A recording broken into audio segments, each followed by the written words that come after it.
नमस्ते। उम्मीद करते हैं कि आप लोग बहुत ही अच्छे होंगे। फाइनली आपका जो इंतजार है वो खत्म हो चुका है और इंडिया पोस्ट ऑफिस में जो जीडीएस की भर्ती है उसको निकाली जा चुकी है और इसका जो ऑनलाइन आवेदन है उसको भी शुरू कर दिया गया है। अगर आपने मैट्रिक पास किया हुआ है तो आप जो है बहुत ही आसानी से फॉर्म को अप्लाई कर सकते हैं। इसमें कोई भी आपका एग्जाम नहीं होता है, आपका जो भी मैट्रिक का अंक होता है उसके बिहार पे ही आपका मेरिट यहाँ पे बनता है और आपको जो है जॉब दी जाती है। तो इसका जो फॉर्म है वो कैसे भरना है, लगभग जो है 44,000 के समथिंग जो है पदों पे भर्ती निकाली गई है। केवल मैट्रिक पास है, आप जो है अपने क्षेत्र में रहकर काम कर सकते हैं जीडीएस के रूप में, जिसमें जो है 3 पोस्ट होता है, आपका बीपीएम होता है, एबीपीएम होता है और ग्रामीण जो डाक सेवक होते हैं, यानी कि सेवक जो होते हैं डाक सेवक, उनके पदों पे यहाँ पे भर्ती निकाली जा चुकी है। कैसे जो फॉर्म को भरना है स्टेप बाय स्टेप जानकारी इस वीडियो में हमने कवर करने की कोशिश किया हुआ है, तो प्लीज वीडियो शुरू से अंत तक लेकर जरूर देखिएगा और वीडियो थोड़ा सा अच्छा लगे तो प्लीज वीडियो को लाइक जरूर करिएगा। तो चलिए आज का वीडियो शुरू करते हैं। देखिए, फॉर्म भरने के लिए सबसे पहले आपको जो है easy2net.com सर्च करना है। फर्स्ट में आपको easy2net.com का ऑफिशियल वेबसाइट देखने को मिलेगा, यहाँ से इसको ओपन कर लीजिएगा। यहाँ पे देखेंगे तो आपको जो है लेटेस्ट जॉब का एक बटन मिलेगा जहाँ पे इंडिया पोस्ट जीडीएस रिक्रूटमेंट 2024 का जो है लिंक यहाँ पे देखने को मिलेगा। इसको आप ओपन करेंगे तो इसमें जो है सभी जानकारी यहाँ पे बता दी गई है कि 44,228 पदों पे आपका भर्ती हो रहा है। ठीक है, बाकी एप्लीकेशन फी की हम बात कर लेते हैं तो जनरल ओबीसी ईडब्ल्यूएस को 100 रुपये का पेमेंट करना है, बाकी किसी को कोई भी पेमेंट नहीं करना है, फ्री ऑफ कॉस्ट है। ठीक है, नीचे आएंगे तो एज लिमिट की हम बात करें तो 18 से लेकर 40 साल के बीच में आपका उम्र होनी चाहिए। अपर एज में अगर आप एसी एसटी हैं तो 5 साल, ओबीसी हैं तो 3 साल का छूट भी आपको देखने को मिल जाएगा। ठीक है, बाकी यहाँ पे सैलरी वगैरह देख लीजिएगा क्या इनको मिलता है, इसके लिए कहेंगे तो हम अलग से वीडियो ला देंगे। ठीक है, फॉर्म भरने के लिए आपको जो है अप्लाई ऑनलाइन के सामने एक लिंक मिलेगा जिस पे आपको क्लिक करना है।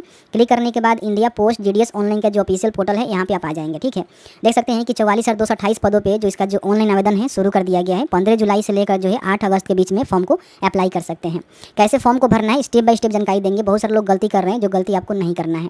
फॉर्म अप्लाई करने के लिए सबसे पहले यहाँ पे रजिस्ट्रेशन का बटन मिलेगा, इस पर आपको कर्सर ले जाना है। जैसे ही कर्सर ले जाएंगे तो यहाँ पे रजिस्ट्रेशन का जो एक बटन आपको देखने को मिलेगा, इस पर आपको क्लिक कर देना है। कई बार जो है इस तरह से प्रॉब्लम आपको देखने को मिलेगा, तो इसको आप यहाँ पे रिफ्रेश कर दीजिएगा। 2 बार 3 बार रिफ्रेश करिएगा तो साइड यहाँ पे खुल जाएगा इस तरह से। ठीक है, अब यहाँ पे अपना जो भी मोबाइल नंबर है उसको डालना है, यहाँ पे अपना मेल आईडी डालना है, दोनों पे ओटीपी जाएगा, ओटीपी के थ्रू यहाँ पे वेरीफाई करना होगा।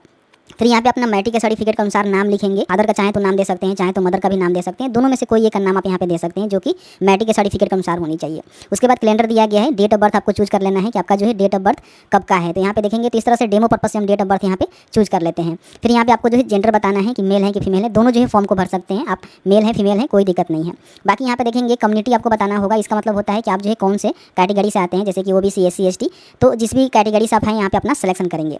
उसके बाद यहाँ पे आपने जो है कौन से सर्कल से अपना जो 10th क्लास है वो पास किया हुआ है, जैसे कि मान लीजिए हमने बिहार से पास किया हुआ है तो बिहार का सिलेक्शन करेंगे। अगर आप अदर किसी स्टेट से पास किए हुए हैं तो उसका सिलेक्शन आप कर सकते हैं। यहाँ पे आपने कब पास किया हुआ है वो जानकारी आपको बताना होगा। तो देख लीजिएगा आपके जो भी पासिंग सर्टिफिकेट है वहाँ पे आपको देखने को मिलेगा कि आपने जो है मैट्रिक कब पास किया हुआ है। यहाँ पे देखिए कई बार जो है कैप्चा आपको देखने को नहीं मिलेगा, तो आप यहाँ पे इसको रिफ्रेश कर लीजिएगा। यहाँ पे एक कैप्चा जो है इमेज में लिखा हुआ आएगा, उसको सेम टू सेम यहाँ पे आपको टाइप करना है। ठीक है, और टाइप करने के बाद यहाँ पे सबमिट करना है, लेकिन उससे पहले यहाँ पे मोबाइल नंबर ईमेल आईडी जैसे ही क्लिक करेंगे तो यहाँ पे ओटीपी जाएगा, ओटीपी के थ्रू इसको वेरीफाई जरूर कर लीजिएगा। जैसे ही सबमिट के बटन पर क्लिक करेंगे तो आपका जो फर्स्ट स्टेज का रजिस्ट्रेशन है यहाँ पे कंप्लीट हो गया है। आपको यहाँ पे ओके करना है। ओके करने के बाद यहाँ पे देखेंगे तो आपने जो भी इन्फॉर्मेशन फिलअप किया हुआ है, इन्फॉर्मेशन आपको यहाँ पे देखने को मिलेगा। अब आपको यहाँ पे नीचे आना है। ठीक है, नीचे आने के बाद सबसे पहले यहाँ पे जो है अपना आधार नंबर को फिलअप करना है। अगर आपके पास आधार नंबर नहीं है तो इसको छोड़ भी सकते हैं, कोई भी दिक्कत नहीं है, मैंडेटरी नहीं है। ठीक है, यहाँ पे अगर आप विकलांग है तो बताएंगे तो फिर ये सारे जो है बटन यहाँ पे इनेबल हो जाएंगे, जैसे कि आप किस प्रकार के विकलांग है, category A, category B, C, D and E. तो देख लीजिएगा आप जो है कौन से कैटेगरी में आते हैं बता सकते हैं। फिर यहाँ पे अपना जो भी सब कैटेगरी है उसका भी सिलेक्शन यहाँ पे कर सकते हैं। अगर आप विकलांग नहीं है तो सीधे यहाँ पे नो कर देंगे, ये जानकारी आपको नहीं भरना होगा। अब यहाँ पे पूछ रहा है कि जो भी आपने लैंग्वेज है वो स्टडी किया हुआ है, इसकी जानकारी आपको बताना होगा। जैसे कि सेकेंडरी स्कूल यानी कि 10वीं क्लास में आपने जो भी लैंग्वेज का स्टडी किया हुआ है तो यहाँ पे आप सेलेक्ट करेंगे तो देखेंगे तो आपको जो है अलग अलग यहाँ पे लैंग्वेज देखने को मिलेगा। ठीक है, तो अगर आपने हिंदी स्टडी किया हुआ है तो हिंदी का सिलेक्शन करेंगे। अगर आप दूसरा कोई भी मान लीजिए जो लैंग्वेज होगा, जैसे कि मान लीजिए मैथिली हो गया, मराठी हो गया, ठीक है, नेपाली हो गया, जो कि आपके 10th क्लास में होनी चाहिए, संस्कृत हो गया, तो इस तरह से उसका जो है सिलेक्शन आप यहाँ पे कर सकते हैं। मल्टीपल भी आप यहाँ पे सिलेक्शन कर सकते हैं, देख रहे हैं। ठीक है, तो जो भी आपका लैंग्वेज स्टडी है वो आपको बतानी है कि आपने जो है कौन से लैंग्वेज में अपना स्टडी किया हुआ है। जैसे कि मान लीजिए मैंने हिंदी किया हुआ है। ठीक है, नीचे आएंगे तो यहाँ पे और भी ऑप्शन आपको देखने को मिलेगा। तो जो भी आपका कंडीशन होगा आप यहाँ पे सेलेक्ट करेंगे। ध्यान रखेंगे यही जो आपका लोकल लैंग्वेज में जाएगा। ठीक है, क्योंकि language study in secondary school पूछा जा रहा है तो यहाँ पे इसका ही सिलेक्शन आपको करना है।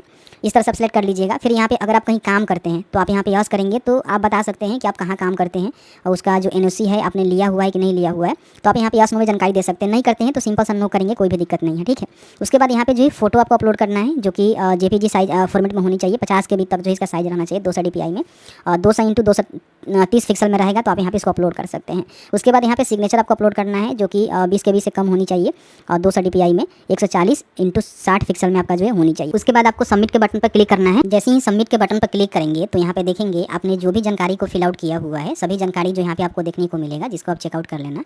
आपको लगता है कि सभी जानकारी सही है तो यहाँ पे आपको टिक करना है और टिक करने के बाद यहाँ पे सबमिट के बटन पे आपको क्लिक कर देना है। अब जैसे ही क्लिक करेंगे तो यहाँ पे देखेंगे आपका जो रजिस्ट्रेशन है इस तरह से कंप्लीट हो जाएगा और आपको जो है मैसेज भी यहाँ पे देखने को मिल जाएगा।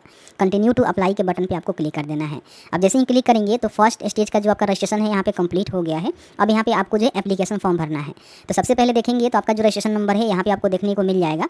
अब यहाँ पे जो है कौन से सर्कल के लिए आप अप्लाई करना चाहते हैं उसका यहाँ पे सिलेक्शन करेंगे। अब यहाँ पे जो है बहुत सारे लोग गलती करते हैं। गलती क्या करते हैं आइए बताते हैं। सबसे पहले तो यहाँ पे सर्कल वाइज जो है भर्ती की जानकारी आपको देखने को मिलेगा कि कौन से सर्कल में जो है कितनी पोस्ट है। इस पर आप क्लिक करेंगे तो यहाँ पे देखेंगे सबसे पहले जो है सर्कल का नेम यहाँ पे लिखा गया है, फिर यहाँ पे जो भी इसका लैंग्वेज है वो लिखा गया है और कौन से कैटेगरी में जो है कितना पोस्ट है आप यहाँ पे चेकआउट करेंगे और टोटल कितना पोस्ट है आप यहाँ पे देख सकते हैं। ठीक है, जैसे कि मान लीजिए अगर आप बिहार का फॉर्म भरना चाहते हैं तो बिहार का लोकल लैंग्वेज जो है हिंदी है। बाकी यहाँ पे देखेंगे तो 25 जो है 58 पदों पे बिहार के लिए भर्ती निकाली गई है, जिसमें कौन से कैटेगरी में कितना पोस्ट है इसकी जानकारी आप चेकआउट कर लेना। इसी तरह से आप दूसरे किसी भी स्टेट का फॉर्म भरना चाहते हैं तो देखेंगे कौन से स्टेट में जो है उसका लोकल लैंग्वेज क्या है। देखिए यहाँ पे पंजाब में आप फॉर्म भरते हैं तो हिंदी और इंग्लिश जानते हैं तो आप यहाँ पे फॉर्म को भर सकते हैं। ठीक है, तो इस पंजाब में देखेंगे तो 4 पोस्ट है। ठीक है, तो मुझे जो है बिहार का फॉर्म भरना है तो बिहार का हम सिलेक्शन करेंगे। फिर यहाँ पे सबमिट के बटन पर क्लिक करेंगे। यहाँ पे देखेंगे फिर से जो है OTP आपके नंबर पे सेंड किया जाएगा। OTP को डालेंगे, कैप्चा को फिल करेंगे और नेक्स्ट के बटन पे आपको क्लिक करना है। अब यहाँ पे आपका जो भी इन्फॉर्मेशन है यहाँ पे देखने को मिलेगा। नीचे यहाँ पे देखेंगे तो जो भी आपका एड्रेस का डिटेल्स है वो आपको फिलअप करना है कि आपका जो कम्युनिकेशन एड्रेस है वो क्या है और आपका जो परमानेंट एड्रेस है वो क्या है। ठीक है, तो जैसे कि मान लीजिए आपका जो भी हाउस नंबर अपार्टमेंट नंबर है उसको डाल सकते हैं। यहाँ पे स्टेट आपको पता है तो डाल सकते हैं, सिटी विलेज हो गया, पंचायत मंडल डिस्ट्रिक्ट हो गया और पिन कोड हो गया। ठीक है, दोनों सेम है तो आप यहाँ पे इसको टिक कर सकते हैं, दोनों सेम हो जाएगा। फिर यहाँ पे कब आपने पास किया हुआ है वो आपको देखने को मिल जाएगा, जो कि आपने स्टार्टिंग में बताया था। अब यहाँ पे आपको जो है बोर्ड का जो है सिलेक्शन करना है कि आपने बिहार राज्य से पढ़ा हुआ है तो कौन से बोर्ड से आपने जो है मैट्रिक पास किया हुआ है। तो मेरे कंडीशन में देखेंगे तो मैंने जो है बिहार स्कूल एग्जामिनेशन बोर्ड से हमने पास किया हुआ है। तो यहाँ पे देखेंगे बिहार संस्कृत शिक्षा बोर्ड मिलेगा और बिहार स्कूल एग्जामिनेशन बोर्ड मिलेगा। तो मैंने जो है बिहार स्कूल एग्जामिनेशन बोर्ड से पास किया हुआ है, जिसमें 500 अंक का होता है। तो मैं यहाँ पे इसका सिलेक्शन कर देता हूँ। अब यहाँ पे रिजल्ट का जो है टाइप आपको बताना है तो यहाँ पे मार्क्स आपको देखने को मिलेगा, इसका सिलेक्शन करेंगे। अब जैसे ही यहाँ पे सिलेक्शन करेंगे तो आप यहाँ पे देखेंगे जो भी आपका सब्जेक्ट वाइज मार्क्स है वो आपको बताना होगा कि कौन से सब्जेक्ट में आपको कितना अंक मिला हुआ है। जैसे कि इंग्लिश का सबसे पहले बताएंगे कि आपको जो है इंग्लिश में कितना नंबर मिला हुआ है। तो जो भी आपको नंबर मिला हुआ है उसको डाल सकते हैं, जो कि आपके मेरिट लिस्ट में नहीं जोड़ने वाला है। ठीक है, तो इसको भरना जरूरी है, भर दीजिएगा।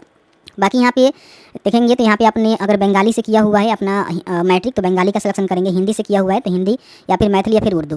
बहुत सारे मुस्लिम जो कम्युनिटी के लोग होते हैं उर्दू से अपना मैट्रिक करते हैं तो उर्दू का सिलेक्शन करेंगे। बेसिकली जो भी हिंदू लोग हैं वो हिंदी से ही करते हैं, कुछ लोग बंगाली और मैथिली से भी करते हैं। तो देख लीजिएगा अपने मैट्रिक जिससे भी किया होगा, जैसे कि मेरे कंडीशन में मैंने हिंदी से किया हुआ है तो 100 नंबर हिंदी में आपने जो है कितने अंक प्राप्त किया हुआ है वो जानकारी आपको यहाँ पे बता देनी है।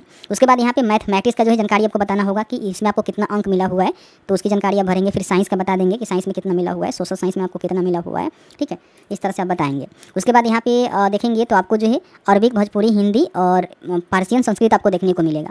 तो मान लीजिए अगर आपने उर्दू लिया हुआ है, हिंदी लिया हुआ है तो इसका सिलेक्शन कर सकते हैं। लेकिन बहुत सारे लोग ऐसे होते हैं जो कि संस्कृत भी लेते हैं। तो मेरे कंडीशन में संस्कृत है तो मैं यहाँ पे संस्कृत का सिलेक्शन कर देता हूँ। आपके कंडीशन में हो सकता है कि दूसरा कोई लैंग्वेज हो सकता है, तो इसकी जानकारी आप बता दीजिएगा। ठीक है, तो मैं यहाँ पे इसको डाल देता हूँ कि मुझे संस्कृत में कितना मिला हुआ है। यहाँ पे आपको क्या करना है कि कंटिन्यू के बटन पर क्लिक करना है।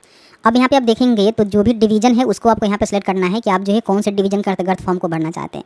मैंने आपको स्टार्टिंग में ही दिखाया कि अपना जो डिवीजन की जानकारी है कैसे चेक कर सकते हैं। जैसे कि मान लीजिए बिहार का फॉर्म भर रहे हैं तो यहाँ पे क्लिक करेंगे। ठीक है, यहाँ पे डिवीजन का जो है नेम दिया गया है, जो भी डिवीजन के लिए जानकारी आपको चेक करना है तो यहाँ पे उसका सिलेक्शन करेंगे। व्यू पोस्ट के बटन पर क्लिक करेंगे तो उस डिवीजन में जो भी भर्ती की जानकारी है आपको यहाँ पे देखने को मिल जाएगा, कौन सी जगह पे भर्ती है, आपके क्षेत्र में है कि नहीं है। मान लीजिए आप क्षेत्र में अप्लाई करना चाहते हैं, आप चाहें तो कहीं भी अप्लाई कर सकते हैं, कोई भी दिक्कत नहीं है। लेकिन इसकी जानकारी आप जरूर चेकआउट कर लीजिएगा क्योंकि आपके लिए अच्छा रहेगा। ठीक है, चेक करने के बाद यहाँ पे देखेंगे तो आपको जो है सबसे पहले डिवीजन बताना है। जैसे मान लीजिए मुझे सीवान के लिए जो है फॉर्म को भरना है तो सीवान का सिलेक्शन करेंगे। अब यहाँ पे आपको जो है पोस्ट का जो प्रेफरेंस है वो देना है। ध्यान रखिएगा बहुत सारे लोग ऐसे होते हैं जो कि पोस्ट का जो प्रेफरेंस है वो सही से नहीं दे पाते हैं। ठीक है, तो यहाँ पे आपको सही से देना है। सबसे पहले तो ध्यान रखिएगा यहाँ पे सभी पोस्ट जो है आपको सामने खुल के आ जाएगा। जैसे कि मान लीजिए जो भी आपने डिवीजन का सिलेक्शन किया हुआ है, देखिए हमने सीवान का सिलेक्शन किया हुआ है। ठीक है, तो यहाँ पे हमने सीवान का जानकारी आपको दिखाया था कि कौन सी जगह पे जो है कितनी भर्ती है। तो सेम यही जानकारी जो है यहाँ पे आपको प्रेफरेंस वाला बॉक्स में खुल के आ जाता है। यहाँ पे देखेंगे तो ABPM के पदों पे भर्ती है। ठीक है, किसके लिए रखा गया है, ईवार का मतलब होता है अनरिजर्व्ड, कोई भी फॉर्म भर सकता है किसी भी कैटेगरी का। और देख सकते हैं कि वहाँ का जो भी लोकल लैंग्वेज है वो हिंदी है तो आप यहाँ पे इसको प्रेफरेंस दे सकते हैं। ठीक है, फिर यहाँ पे देखेंगे तो यहाँ पे GDS का पोस्ट है जो कि बीपीएम के लिए है, ईवार के लिए है, एक ही पोस्ट यहाँ पे है, ठीक है। फिर यहाँ पे देखेंगे जीडीएस बीपीएम के लिए है जो कि ओबीसी के लिए है। कहीं देखेंगे तो यहाँ पे अलग अलग जो है कैटेगरी वाइज यहाँ पे पेज भी दिया गया है। आप इसको भगाकर इस तरह से पेज वाइज भी चेक कर सकते हैं, ठीक है। जैसे मान लीजिए दूसरा पेज पे जाना चाहते हैं, दूसरा पेज पे जाकर चेक कर सकते हैं। देखिए यहाँ पे ओबीसी ईवार, ठीक है। तो इस तरह से आपको देखने को मिलेगा। हालांकि एससी एसटी का भी देखने को आपको मिल जाएगा, तो इस तरह से आप चेकआउट कर लेना। जो भी यहाँ पे आपको देखने को मिलेगा उसके हिसाब से ही उसका प्रेफरेंस आपको देना है। जैसे कि मान लीजिए मुझे जो है अछैबर पिपरा में एक प्रेफरेंस देना है, जो कि फर्स्ट मुझे प्रेफरेंस देना है, तो मैं यहाँ पे एक देता हूँ, ठीक है। यहाँ पे मुझे जो है 2 नंबर पे मान लीजिए यहाँ पे मुझे बैंकुरपुर का देना है, तो मैं इसको 2 नंबर कर देता हूँ, ठीक है। इस तरह से मान लीजिए मुझे जो है 3 नंबर पे भलाऊ बीओ को देना है, तो यहाँ पे मैं 3 नंबर इसको सिलेक्शन कर लेता हूँ, ठीक है। तो इस तरह से जिसका भी आप प्रेफरेंस जिस तरह से देना चाहते हैं, यहाँ पे पेज वाइज भगा कर भी आप दे सकते हैं कि मुझे जो है कौन सी जगह पे किसका प्रेफरेंस देना है।